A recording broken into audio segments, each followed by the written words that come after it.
This month, Oklahoma became the latest state to take a big step toward repealing national so-called Common Core education standards. The Oklahoma State Senate passed a bill just last week to do so. This, as more than a dozen other states are also considering repeal, and still others are reviewing how they use the standards when it comes to teaching and testing. It is a big shift from the broad and often bipartisan support that Common Core enjoyed just a few years ago. Jeffrey Brown has the story.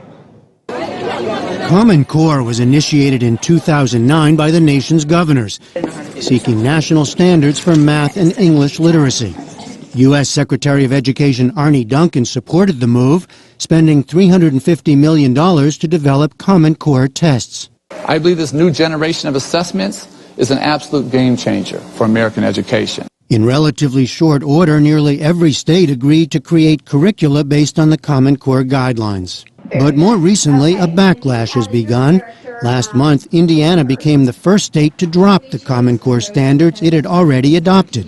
Governor Mike Pence explained the move in an Indianapolis radio interview. Hoosiers should be very proud and take every opportunity to be engaged in the fact that we're the first state in the country that's really going back to the principle that education is a state-local function. Now, Oklahoma and other states are moving to follow Indiana's lead. The criticism initially stemmed from conservatives leery of federal involvement, with some labeling the program Obamacare.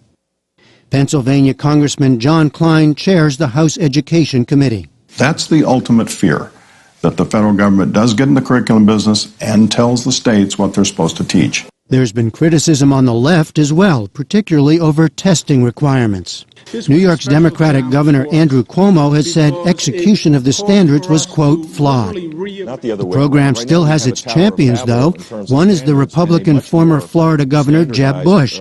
Last Sunday on Fox News, he made a push for Common Core. If you don't have high expectations, high standards, you're not going to go anywhere. The idea that it's a federal program is just not true. It's just not. It was voluntarily created by governors. Meanwhile, the repeal move is gathering momentum. It's expected to clear the Oklahoma legislature in the next few weeks.